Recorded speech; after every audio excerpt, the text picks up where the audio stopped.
नमस्कार। हम तो सवाल पूछेंगे और आज का मुद्दा बहुत ही महत्वपूर्ण है।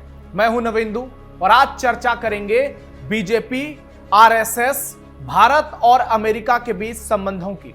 दरअसल आरएसएस सुप्रीमो मोहन भागवत 25 अगस्त से 3 देशों के दौरे पर जा रहे हैं। सबसे पहले वो अमेरिका जाएंगे, उसके बाद कनाडा जाएंगे और उसके बाद ब्रिटेन जाएंगे। लेकिन उनके अमेरिकी दौरे को लेकर भयंकर बवाल मच गया है, क्योंकि अमेरिका में एक संगठन ने आरएसएस को लेकर बहुत बड़ा ऐलान कर दिया है। डोनाल्ड ट्रंप की सरकार से बहुत बड़ी मांग कर दी है। यूएससीआईआरएफ इस संगठन ने आरएसएस के लिए संपूर्ण बैन की मांग कर दी है और कहा है कि मोहन भागवत को अमेरिका का दौरा नहीं करने देना चाहिए।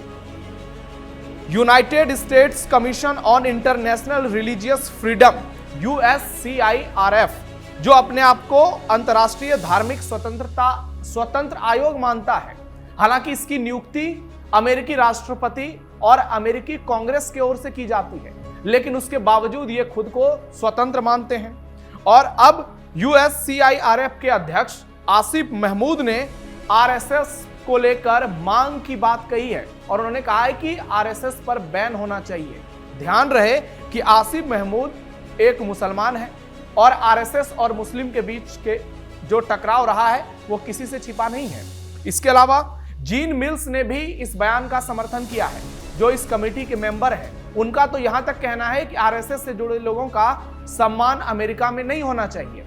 यूएससीआईआरएफ की तरफ से एक ट्वीट किया गया जिस पर बवाल मच गया है और उसमें देश के पीएम नरेंद्र मोदी का जिक्र है। उस ट्वीट में लिखा गया है, भारत के प्रधानमंत्री नरेंद्र मोदी राष्ट्रीय स्वयंसेवक संघ यानी आरएसएस के मेंबर हैं। आरएसएस एक भारतीय संगठन है जिसके कई सहयोगी समूहों ने ईसाइयों और मुसलमानों समेत धार्मिक अल्पसंख्यकों पर हमले किए। अब आरएसएस प्रमुख मोहन भागवत अमेरिका का दौरा करने वाले हैं, इसलिए आरएसएस पर बैन की मांग कर रहे हैं। जरा सोचिए, ये कितने दोगले लोग हैं। अमेरिका में हिंदू मंदिरों पर हमले इनको नजर नहीं आते और ये आरएसएस पर बैन करने की बात कर रहे हैं। इसके अलावा बवाल तब मच गया जब अमेरिका में बैन की मांग हुई और दूसरी तरफ कनाडा के 100 संगठन ने मोहन भागवत का समर्थन किया और कहा कि मोहन भागवत को जरूर आना चाहिए, हम उनका समर्थन करते हैं।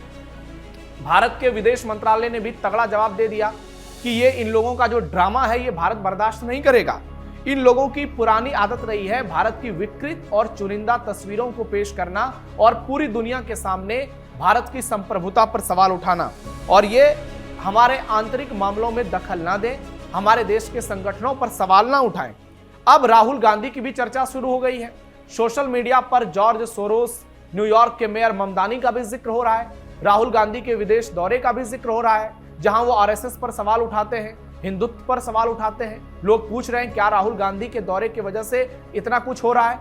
इसके अलावा अभी भारत और अमेरिका की दोस्ती भी काफी शानदार नजर आ रही है। दोनों देशों के बीच पार्टनरशिप दिख रही है, ट्रेड बढ़ रहा है, इंडियन यूएस डील होने वाली है और बहुत सारी चीजों पर डील हो भी गई है। तो इन तमाम चीजों के बीच में क्या आरएसएस पर अमेरिका में बैन लग जाएगा? क्योंकि कुछ लोगों ने तो बवाल मचाया है। आज इसी मुद्दे पर चर्चा करेंगे। ऐसे में आज के डिबेट का सवाल, आरएसएस के पीछे क्यों पड़ी है पूरी दुनिया? विश्व में तेजी से बढ़ रही हिंदुस्तान की ताकत। चर्चा में मेरे साथ बीजेपी से राहुल आनंद जी हैं, कांग्रेस से रोशन सिंह जी हैं और सीनियर जर्नलिस्ट अरुणेश द्विवेदी जी हमारे साथ जुड़ेंगे। तो सबसे पहले राहुल आनंद जी से ही जवाब लेते हैं। राहुल जी, मेरा सीधा सवाल, आरएसएस के पीछे पूरी दुनिया क्यों पड़ी है? भारत में आप लोगों को राहुल गांधी परेशान करते हैं, वामपंथी परेशान करते हैं और अमेरिका तक भी आरएसएस को चैन नहीं है। सब लोग मिलकर आरएसएस पर हमले कर रहे हैं और कह रहे हैं कि इस पर बैन लगा देना चाहिए। नवेंद्र जी, आज जो हम ये चर्चा कर रहे हैं वो ऐसा विषय है जिसकी जो जटिलता है और जिसकी जो सरलता है वो वही व्यक्ति समझ सकता है जो उस अनुशासन संगठन से जुड़ा हुआ व्यक्ति हो। मैं आपको याद दिला दूं कि महात्मा गांधी जी भी जब कोलकाता में एक दौरा पे थे तो उस समय भी आरएसएस के हाव भाव से वो काफी प्रभावित हुए थे और जो उस समय के जो संस्थापक थे आरएसएस के, उनके कार्यशैली को लेकर उन्होंने प्रतिक्रिया भी दी थी और कहा भी था कि हर व्यक्ति को संघ से जरूर जुड़ना चाहिए और समझना चाहिए कि इसकी वास्तविकता क्या है और उसकी कर्तव्य निष्ठा कितनी पवित्र है। दूसरी बात, जो आज का जो हमारा चर्चा का जो विषय है, अमेरिका में आरएसएस को बैन करने के लिए, तो मैं सबसे पहले आपके चैनल के माध्यम से इस बात को स्पष्ट कर दूं कि भारत अपने आंतरिक मामलों पर किसी विदेशी संस्था का प्रमाण पत्र लेने के लिए बाध्य नहीं है। और जिसकी चर्चा की जा रही है यूएससीआईआरएफ की, यह रिपोर्ट ना तो भारत की जनता का जनादेश है और ना ही कोई बाध्यकारी अमेरिकी फैसला है। भारत सरकार ने भी इस बात को बिल्कुल स्पष्ट कर दिया है और इसको खारिज कर दिया है और कहा है कि रिपोर्ट में वस्तुनिष्ठता, तथ्यों और विश्वसनीयता पर स्रोतों का अभाव है। एक बात और मैं आपको कहूंगा कि आरएसएस भारत में दशकों से सामाजिक सेवा और राष्ट्र निर्माण के काम में लगा हुआ एक महत्वपूर्ण संगठन रहा है, जिसको बैन करने के लिए इंदिरा गांधी जी ने भी सिफारिश की थी और यहां तक कि पूर्व प्रधानमंत्री जवाहरलाल नेहरू जी ने भी इस पे निशाना साधा था। लेकिन अमेरिका में बैठकर किसी भी भारतीय सामाजिक संगठन पर प्रतिबंध की मांग करना भारत की संप्रभुता और लोकतांत्रिक प्रक्रिया में अनुचित हस्तक्षेप है। हम ऐसे राजनीतिक रूप से प्रेरित आरोपों को स्वीकार नहीं करेंगे, साथ ही साथ भारत के हितों से कोई समझौता नहीं करेंगे।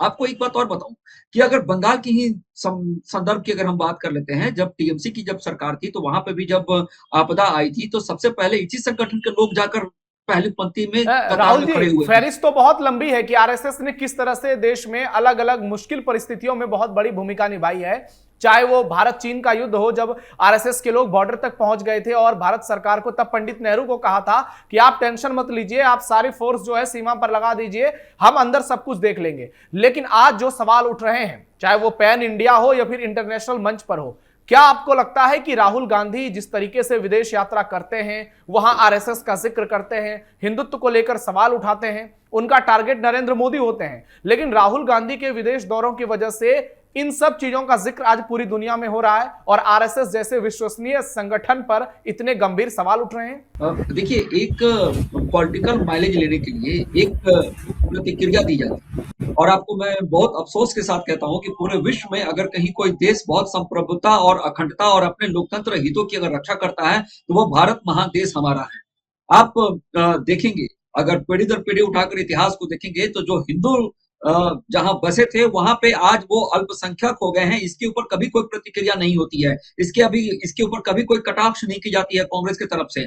बड़ी दुर्भाग्य की बात है कि पूरे विश्व में एक ही धर्मनिरपेक्ष देश बचा है भारत हमारा, जहां हिंदू, मुस्लिम, सिख, ईसाई सभी धर्म के लोग रहते हैं और एक राजनीति के तहत हमेशा जो बहुसंख्यक समाज के रहने वाले जो लोग हैं उनको नीचा दिखाने का काम किया जाता है। आप उठाकर देख लीजिए, जहां पर भी इस तरह की प्रतिक्रिया की गई है, जिस देशों में वहां से हिंदू समाप्त होते गए हैं और वहां पर कट्टरता सबसे ज्यादा हावी और प्रभावी हुई है। एक बात मैं आपको और बताऊंगा कि जो एक स्क्रिप्ट लिखने का जो प्रयास किया जाता है, राहुल गांधी जी क्यों नहीं इसके ऊपर कभी भी कोई भी प्रतिक्रिया या कोई प्रेस ब्रीफ भी करते नजर नहीं आते हैं कि आरएसएस का रहना या फिर वो भी जिस समाज से आते हैं उसकी रक्षा होनी चाहिए, उसके हितों की रक्षा होनी चाहिए। सिर्फ और सिर्फ एक ही चीज कि अगर कांग्रेस को ठीक है राजनीति करनी राहुल है जी, तो आरएसएस मैं आपके पास आता हूं। अरुणेश जी भी हमारे साथ जुड़ गए हैं, लेकिन अरुणेश जी से पहले मैं रोशन जी से एक टिप्पणी चाहूंगा। रोशन जी, देश के लोग कह रहे हैं, खास करके बीजेपी के समर्थक, कि कांग्रेस पार्टी की इसमें बहुत बड़ी भूमिका रही है, जो आज विदेश में आरएसएस को बैन करने की मांग हो रही है, या इस तरीके से एक देशभक्त संगठन पर सवाल उठाए जा रहे हैं कि ये लोग मुस्लिमों का, क्रिश्चियनों का उत्पीड़न करते हैं। क्या आपको लगता है कि अमेरिका में आरएसएस बैन की जो मांग की गई है वो जायज है? देवेंद्र जी, सबसे बड़ी बात है कि अमेरिका या कोई भी देश या कोई भी विदेशी संगठन, वहां पे हम राहुल जी के साथ हैं, देश के साथ हैं कि हमारे देश के आंतरिक मामलों में किसी की दखलंदाजी, चाहे वो ट्रंप क्यों नहीं, नरेंद्र सरेंडर वाली बात आवाजें फैल सकती है, लेकिन इस मुद्दे पे हम आज भी गंभीरता से कहते हैं कि अपने देश में पॉलिटिकल सिस्टम को, सामाजिक सिस्टम को, अपने देश में राजनीतिक बातें रखने के लिए हम लोग सब आदमी स्वतंत्र हैं। सभी पार्टियां अपनी अपनी बात रखती है, खूबियां और खामियां गिनाती है, लेकिन दूसरे देश, दूसरा कोई विदेशी संगठन हमारे देश के किसी मामलों में दखलंदाजी नहीं कर सकता। भारत उसको कदापि बर्दाश्त नहीं कर ठीक है सकता। रोशन जी, आइए आप अब आओ आपका कि- जवाब बहुत शानदार है और मुझे लगता है कि कांग्रेस के भी बहुत सारे लोग आपसे सहमत नहीं होंगे, लेकिन जरा यूएस की बात छोड़ दीजिए। क्या आपको लगता है कि आरएसएस पर भारत में बैन लगना चाहिए? क्योंकि कांग्रेस के कई हाँ। नेताओं ने ऐसी मांग की है, चुनाव में हाँ। इसका ऐलान भी किया था कर्नाटक तेलंगाना में। हाँ, मैं आरएसएस का खुद विरोधी हूं। मैं अभी फिर दूसरा बात आपको कहता हूं। सबसे बड़ी बात है कि दिल भारत का जब दहला, जब हमारे राष्ट्रपिता का आरएसएस समर्थक गोडसे ने हत्या की, तो भारत एक बार जो है अंदर से हिल गया। ये आरएसएस क्या है? आरएसएस में कैसे लोग रहते? दिल जब दहला आरएसएस के प्रति, जब पता चला कि नागपुर में तिरंगा नहीं फहराया जाता है, तो लगा कि ये कौन सी संगठन है, क्या बात होती है जहां हमारी तिरंगा से जो है उनको टांगना जो है ये अच्छा नहीं लगता है। दिल जब दहला कि हमारे देश के संविधान पे हमला किया जाता है कि हम जो है धर्मनिरपेक्ष हैं, सेक्युलरिज्म है, और साहब वो अगर जो है केवल हिंदुत्व की बात रखेगी, हम हिंदुस्तान जरूर हैं, मेरा नाम हिंदुस्तान है, लेकिन हमारा भारत महान है और हम सब धर्म संभाव रखते हैं, हिंदू मुस्लिम सिख ईसाई हम सब हैं, सब भाई। ठीक है रोशन जी, और हम आपके जी। पास मैं आता हूं, अरुणेश जी से एक सवाल लेता हूं, लेकिन आपसे मैं ये सवाल जरूर पूछूंगा कि गोडसे के आधार पर आप पूरे आरएसएस को कटघरे में कर रहे हैं, तो मनमोहन सिंह आतंकवादियों के साथ फोटो खिंचवाया था उन्होंने पीएमओ में, उस पर भी आपसे जवाब लूंगा, लेकिन अरुणेश जी जुड़े हैं तो पहले अरुणेश जी से एक सारी सवाल है। बात का जवाब देंगे, सारी ठीक है, चीजों ठीक है का रोशन जवाब जी, देंगे। अरुणेश जी से जवाब लेता हूं। अरुणेश जी, अभी जो मांग उठी है अमेरिका में, एक खुद को डेमोक्रेटिक और बहुत ही स्वतंत्र संगठन मानता है यूएससीआईआरएफ, उसने कहा है कि आरएसएस पर बैन लगना चाहिए, तो आप कैसे देख रहे हैं इसको? क्योंकि इस वक्त भारत और अमेरिका के बीच सहयोग जो है आपसी, वो बहुत ही ज्यादा आगे बढ़ चुका है, इंडियन यूएस ट्रेड बहुत आगे बढ़ चुका है, डील भी होने वाली है, और ट्रंप ने हाल ही में पीएम मोदी की भी बहुत तारीफ की थी। ये जो आपने संगठन का नाम लिया, ये US commission of religious expression का नाम टाइप का कोई संगठन है। हाँ, United states commission on international religious freedom वर्तमान अध्यक्ष हैं। हाँ, इसके जो अभी वर्तमान में हैं जुड़े हुए, वो पाकिस्तान मूल के हैं, तो जाहिर सी बात है उनका बयान है। अब ये उनका निजी बयान है या फिर इस संस्था का आधिकारिक बयान है, या तो फिर अमेरिका का बयान है, या अमेरिका के किसी सरकार का या किसी का बयान है, ऐसा तो कुछ है। तो हम उनके इतने निजी बयान को क्यों इतना नहीं सर, एक लाइन इसमें जोड़ देता हूं, आपको करेक्ट कर देता हूं। वो संगठन से जुड़े दूसरे लोगों का भी बयान आया है, जैसे कि ये जो है इनके अध्यक्ष आसिफ महमूद, इनके अलावा जीन मिल्स का भी बयान आ गया है, जो उस संगठन के मेंबर हैं। 3-4 लोगों का बयान आया है उस संगठन से जुड़े हुए लोगों का। नहीं तो फिर इसमें विदेश मंत्रालय को जो है दर्ज करानी चाहिए। हाँ, उन्होंने बयान दिया है। नहीं, मैं बता रहा हूँ ना कि पहली बात ये है कि जो आसिफ महमूद का भी आपने नाम लिया, जो पाकिस्तान मूल के, और पाकिस्तान में धार्मिक जितने भी अल्पसंख्यक हैं उसमें से हिंदू भी एक प्रमुख है, उनके साथ क्या दिशा है या यूं कह लो क्या दुर्दशा है। अगर आपको ईमानदारी से, ट्रांसपेरेंसी के साथ है, एक आकलन करना है, स्टडी करना है, तो भारत में रह रहे धार्मिक अल्पसंख्यक बनाम पाकिस्तान में रह रहे अल्पसंख्यक का अध्ययन किसी थर्ड पार्टी से करा लो, किसी यूएन की एजेंसी से करा लो, आपको पता चल जाएगा। अल्पसंख्यक भारत मुस्लिम नहीं है, सिख है, ईसाई है, एक पारसी समुदाय होता है वो है, और वैसे ही वहां पर पाकिस्तान में भी हिंदुओं के अलावा और भी अल्पसंख्यक हैं। सहन, खान पान, उनके जीवन की जो सेफ्टी, उनका करियर, उनकी शिक्षा व्यवस्था पे आप दशा देखो, वहाँ कितनी दुर्दशा है।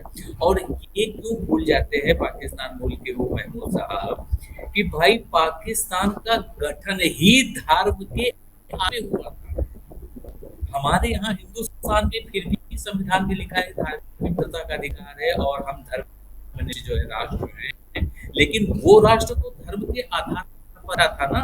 मोहम्मद अली जो शब्द थे कि हम धर्म के आधार पर मानव के लिए राष्ट्र चाहते हैं, तो इनको शायद उतनी हिस्ट्री पता नहीं है। दूसरी बात, मैं कांग्रेस की इसमें बात स्पष्ट कर दूं कि अभी वंदे मातरम का गायन हुआ था और शुरुआत के 2 छंद ही वहां पर गए। अब वंदे मातरम की इतिहास को अगर आप उठा के देखें तो छंद ही गाए जाते रहे हैं, लेकिन इनको अपनी सरकार का सम्मान करना नहीं है। यहाँ पर अभी इसी साल 2026 में ही भारत सरकार वंदे मातरम के सभी 6 छंद है उन सभी के गायन को अनिवार्य कर दिया है। इसके लिए बकायदा नोटिफिकेशन जारी किया गया है। लेकिन चूंकि शुरुआत के 2 छंदों में तो टैगोर साहब ने बहुत अच्छा लिखा है, बाकियों में भी मेरे पे से बहुत अच्छा लिखा है, लेकिन बाकी जो 4 छंद हैं उनके भावार्थ पे अगर आप जाएं तो आपको पता चलेगा वहां धर्म की तारीफ टैगोर साहब, तो उस धर्म विशेष की तारीफ छंद अगर कांग्रेस गाएगी वंदे मातरम में तो उनको लगता है कि उनका जो मुस्लिम वोट बैंक है नाराज हो जाएगा। पहली बात, ये धार्मिक सरकार सबको मिला है। आप कुछ चीजों को धर्म से हट कर देखिए और सिर्फ ये देखिए कि हमारे देश की बात है, हमारे राष्ट्रीय प्रतीक है, चाहे राष्ट्रगान हो चाहे राष्ट्रगीत हो, उनका सम्मान होना चाहिए। और ये किसी बीजेपी के नेता ने तो लिखा नहीं था राष्ट्रगान, तो इसलिए नया नियम कानून या जिस समय संसद में ये पारित हो रहा था वहां पे आप चर्चा कीजिए, वहां पे आप सवाल उठाते तो वहां से तो आपको दूर भागना है। तो ऐसा लगता सर, राहुल गांधी की भूमिका को आप कैसे देखते हैं? जो बीजेपी के समर्थक आरोप लगा रहे हैं कि राहुल गांधी लगातार अमेरिका जाते हैं, वहां पर भारत को लेकर, लोकतंत्र को लेकर, हिंदुत्व को लेकर बयान देते हैं और जो एंटी इंडिया गैंग है वो एक्टिव हो जाता है। फिर इसी के लिए अभी 15 अगस्त को प्रधानमंत्री ने एक नए शब्द का गठन कर दिया जिसका नाम है दिमागी नक्सली, है ना। हालांकि ये अर्बन नक्सल का ही एक रूप है। अर्बन नक्सल मान लो इंग्लिश का शब्द है तो उसको हिंदी में उन्होंने जो है दिमागी नक्सल बोल दिया। लेकिन ये क्यों होगा, इसके पीछे की वजह देखिए। जो असल में नक्सलवाद है, जो असल में नक्सली हैं, जो असल में मुख्यधारा से दूर हो गए थे किसी भी कारण से, उनको तो सरकार दूर कर रही है और उनको मुख्य आ रही है, उसमें सरकार सफल भी हो रही है। लेकिन जो दिमागी रूप से नक्सल है, आपको पता है कि कई ऐसी आतंकी घटनाएं हुई हैं जहां पर आतंकवादी एमफिल पीएचडी और हाईली क्वालिफाइड है, लेकिन इसके बाद भी कोई जाकिर नाम का होता है, वो जाके उनका ब्रेन वॉश कर देता है और वो आतंकी बनने को तैयार हो जाते हैं और अपने मजहब के नाम पर के खुद सर अफजल गुरु ही बहुत बड़ा उदाहरण है, आपने भी कई बार जिक्र किया है। यही मैं बता रहा हूँ, बिल्कुल ये कैसा मतलब ब्रेन वॉश है। इसीलिए प्रधानमंत्री जी ने इस शब्द की ओर इंगित किया है कि ये भाई देखना होगा। रही बात राहुल गांधी की, तो राहुल गांधी की भी बात नहीं है। राहुल गांधी से पहले की भी जो कांग्रेस के बड़े नेता रहे हैं उनकी आइडियोलॉजी ही ये रही है। आपको पता है आरएसएस पर बैन, आपका मुख्य मुद्दा ये है, तो आरएसएस पर बैन लगाने की बात अमेरिका में छोड़ो, जो कर रहे हैं सो कर रहे हैं, वो तो विदेश के लोग हैं। हमारे हिंदुस्तान में जो विपक्षी दल है या बाकी लोग हैं वो करते रहे समय समय पर, लेकिन किसी भी संस्था को बैन करने के पीछे कोई ठोस आधार होना चाहिए। ये थोड़ी ना है कि दिग्विजय सिंह ने बोल दिया भगवा आतंकवाद और वहां पे किसी एक पर आरोप लग गया नहीं, ठीक है सर, पूरे संगठन को जो है आतंकी बता दिया। आप इससे सीबी से तुलना कर रहे हैं, सीबी के पास में बकायदा प्रूफ थे, कोर्ट गया है तब उस आतंकी संगठन को उद्धृत किया गया है। और गोडसे वाली जो बात कही है अरुणेश जी, रोशन जी ने गोडसे वाली जो बात कही, मैं चाहूंगा एक लाइन का आप उस पर जरूर कमेंट दें। देखिए ये तो सबका अपना अपना नजरिया है। मैं गोडसे के ऊपर एक बात बता दूंगा कि मैंने गांधी को क्यों मारा। जरा ये पुस्तक पढ़ लीजिए, ये पुस्तक पढ़ लीजिए, बहुत ही महत्वपूर्ण पुस्तक है, आपको अंदाजा लग जाएगा। वो किसी व्यक्ति विशेष के गांधी को नहीं मारना चाहिए। ठीक है सर, उन्होंने क्यों मारा, गलत मारा, ये बात सही है, लेकिन मुझे ये लगता है कि एक गोडसे की जो विचारधारा है वो भी पढ़ना चाहिए और जो गांधी की विचारधारा है वो भी पढ़ना चाहिए। आप किसी से भी सहमत या असहमत हो सकते हैं, वो आपका जो है। ठीक है सर। रोशन जी मैं आपसे जवाब लूंगा, लेकिन पहले राहुल जी कुछ कहना चाह रहे हैं, प्लीज राहुल जी जवाब दीजिएगा।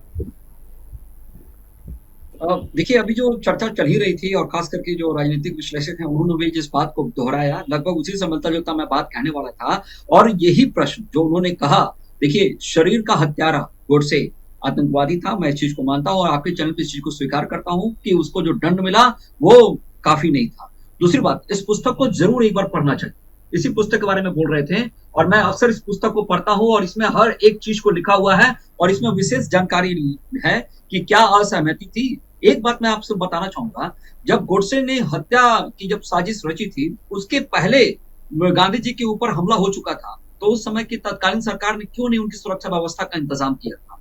दूसरी मैं आपको बात बताऊं कि आरोप प्रत्यारोप लगते रहेंगे, दले आएंगी दले जाएंगी, लेकिन जो वास्तविकता है और जो आपका इतिहास में जो चीजों को वर्णन किया गया है और जो स्वर्ण अक्षरों में लिखा गया है, उससे आपको नकारा नहीं जा सकता है।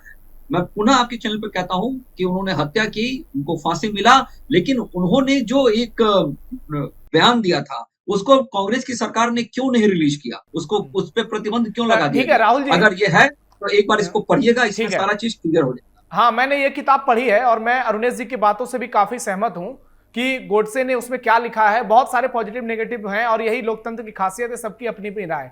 लेकिन मेरा एक और सवाल है, क्योंकि विदेश नीति का डंका बीजेपी बजाती है और कहती है कि दुनिया में भारत का कद बहुत बड़ा है, क्या आपको लग रहा है कि दुनिया में हिंदुस्तान वाकई में बहुत ताकतवर हुआ है और आज के समय में अमेरिका की इतनी हैसियत नहीं है कि वो आरएसएस पर बैन लगा दे? जी बिल्कुल, बिल्कुल आपने बहुत अच्छा प्रश्न किया है। मैं आपको एक दृश्य याद दिलाना चाहूंगा कि जब 2014 में जब हमारे मनमोहन जी प्रधानमंत्री थे, तो उस समय जब अमेरिका के किसी राष्ट्रपति से मिलना होता था, तो उस समय जो दृश्य होता था लाइन में लगकर मिलने वाली, आज वो स्थिति नहीं है। यानी कि जो सबसे शक्तिशाली देश है वो भी आपके देश के प्रधानमंत्री का इस्तेमाल कर जीत हासिल करता है अमेरिका के अंदर। लेकिन 100% टैरिफ लगाने की भी बात करता है। जी, मैं आ रहा हूं।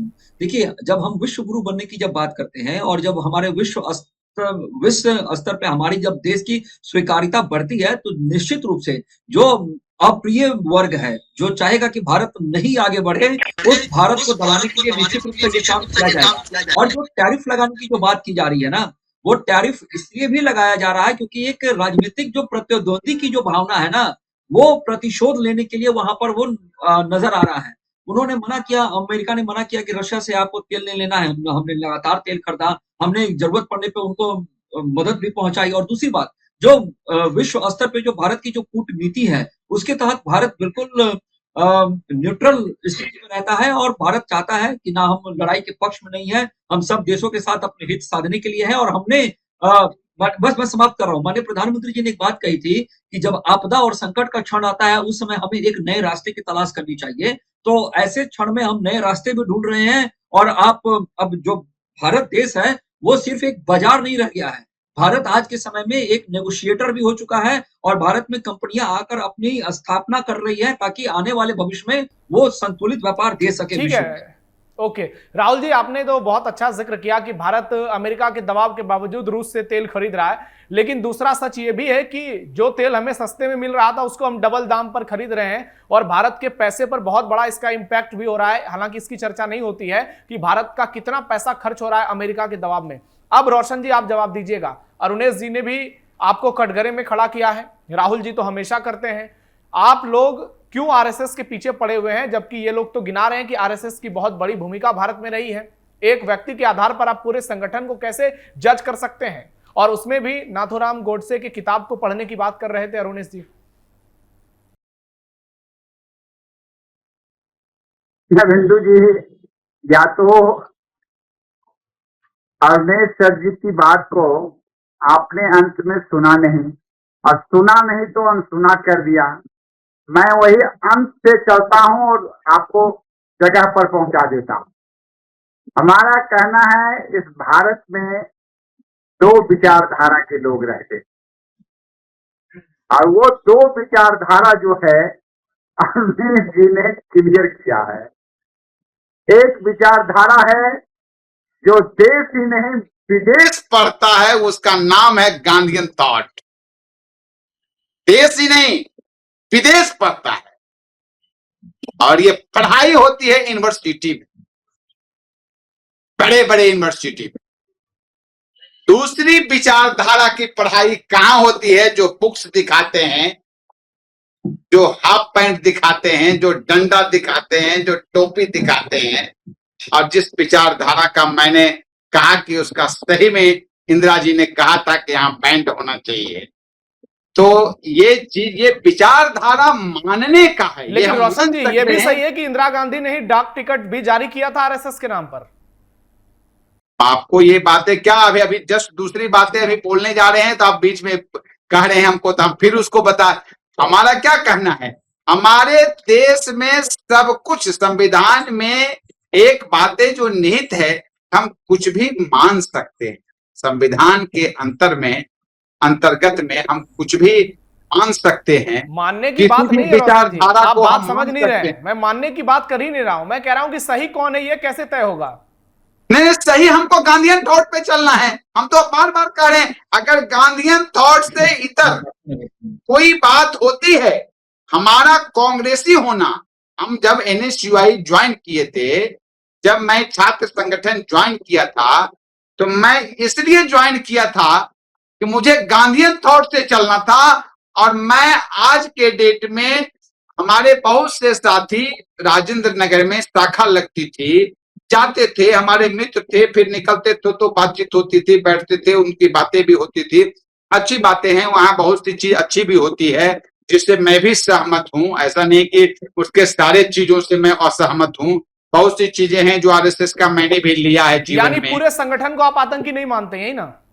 नहीं नहीं, पूरे संगठन शब्द हम नहीं बोलते हैं, हम जो आतंकी शब्द का यूज नहीं करेंगे। हम जो कह रहे हैं, जो हमारी बातें हैं, उसको आप तक पहुंचने में कितना देर, हमारा जो कहना है कि दिखावा जो सिस्टम है, जो तोड़ने का सिस्टम है, भारत को जो है हम जोड़ेंगे। इसलिए कि अभी दोनों में से कौन एक बात कहे थे कि ये जो धर्मनिरपेक्षता है ना, ये बहुत कम जगहों पर बचा है। भारत एक बहुत बड़ा बाजार है। आज जो हमसे लोग प्रेम करते हैं, जो आपने कहा कि हम विश्व गुरु होने की क्षमता रखते हैं, क्षमता इसलिए रखते हैं कि हम बहुत बड़ा बाजार हैं, हमारे पास आने के लिए लोग ललायित हैं। अगर आज हमारे श्रीमती गांधी होती तो नरेंद्र सरेंडर नहीं होता, ट्रंप सरेंडर होता। ठीक है, मैं रोशन जी यही इसी पे आ रहा था, दिखाते। मैं इसी पे आ रहा था। आप इस बात को सरेंडर होता। ठीक है, आप इस बात को स्वीकारते हैं? सरेंडर की बात को करता हूं कि आज हमारे प्रधानमंत्री जी पूछें कि आपका कोई संगठन क्यों हमारे संगठन के बारे में बात करता है अमेरिका में, और प्रधानमंत्री जी जो फोन करते हैं ट्रंप जी को, वो फोन करें और पूछें कि आखिर ऐसा क्यों होता है, बात करने की हिम्मत जुटावें। बस रोशन जो जी, देश में एक प्रचारित सुनिए ना, है जनता सवाल का के जवाब बीच दीजिए ना। में। रोशन जी, ये मैं पूछ रहा हूं कि शॉर्ट में बताइएगा, क्या आपको लगता है कि भारत की ताकत बहुत बड़ी है, जितने बीजेपी के लोग जिक्र करते हैं कि हम पूरे विश्व में हमारा डंका बज रहा है? तो राहुल जी स्टेज पर बहुत अच्छी बात कहे थे, उसको बराबर याद रखना है, उसको बहुत बड़ा याद रखना है। उन्होंने जो है बहुत अच्छी, उन्होंने जो हाथ फैलाया था, वो मेलोनी जी वाला जिक्र कर रहे हैं आप, फिर से ट्रोल हो मेलोडी, जाइएगा। वो तो आप लोग मीडिया के लोग छोटा सा क्लिप पकड़ते हैं, अच्छी बात है, पकड़ना भी अच्छी चीज है। कभी कहाँ गलती हो रही है तो पकड़ना भी चाहिए आप लोगों को, आप लोग चौथा स्तंभ में। लेकिन जो पहला शुरुआत उन्होंने किया था कि हमारी वैदेशिक नीति क्या है, ये शब्द जो है, हम अभी भी मरहूम हमारे बहुत, माने वो बीजेपी की नेत्री थी, लेकिन बहुत हम उनके भाषण और सिस्टम सुषमा से स्वराज जी प्रभावित की बात कर रहे हैं। वैदेशिक नीति अगर किसी में था, ठीक है रोशन जी, सुषमा टाइम जी खत्म में हो गया था, है, माफी चाहूंगा अटल आपसे। जी में था। ठीक है अटल रोशन जी वैदेशिक नीति की महानता लोग चर्चा करते। ठीक है रोशन जी, नरेंद्र टाइम मोदी बिल्कुल मेरे जी पास खत्म हो गया। राहुल जी 10 सेकंड में जवाब दीजिएगा प्लीज। देखिए, पार्टियां आती रहेगी, पार्टियां जाती रहेगी, और राजनीति अपने अपनी जगह पर है। लेकिन एक बात मैं बताऊंगा कि जिससे देश सुरक्षित है और जो देश के अंदर सांस्कृतिक भावनाओं को उत्पन्न करता है, वो आरएसएस का संगठन है। और दूसरी सबसे महत्वपूर्ण बात, इसके 32 अनुशासित संगठन है जो आए रात दिन देश की सेवा में लगे रहते हैं। एक ऐसा उदाहरण दे दें, हमारे आज माफ कीजिएगा कांग्रेस के प्रवक्ता राहुल जी, टाइम मेरे पास बिल्कुल खत्म हो गया है। आप मेरे साथ जुड़े इसके लिए आपका बहुत बहुत धन्यवाद। अरुणेश जी, रोशन जी, आप दोनों का भी बहुत धन्यवाद। और यह देखना वाकई में दिलचस्प होता है कि अमेरिका में आखिरकार होगा क्यों। क्योंकि आपको बता दें, जैसे भारत में आरएसएस है, पूरी दुनिया में आरएसएस की शाखा है, वैसे अमेरिका में एचएसएस चलता है, हिंदू वाहिनी, और वहां पर 250 से ज्यादा आरएसएस की शाखाएं हैं और हर दिन प्रार्थनाएं होती हैं। बड़ी संख्या में भारतीय वहां जाते हैं और जो बड़े उद्योगपति हैं वो इसको समर्थन भी देते हैं। तो ऐसे में डोनाल्ड ट्रंप की प्रशासन क्या फैसला लेगी, इसकी संभावना हर किसी को मालूम है कि आरएसएस बैन होने वाला नहीं है। बाकी राहुल गांधी को लेकर आगे चलकर बीजेपी का क्या बयान सामने आता है वो देखना भी दिलचस्प होगा। फिलहाल के लिए इतना ही, धन्यवाद।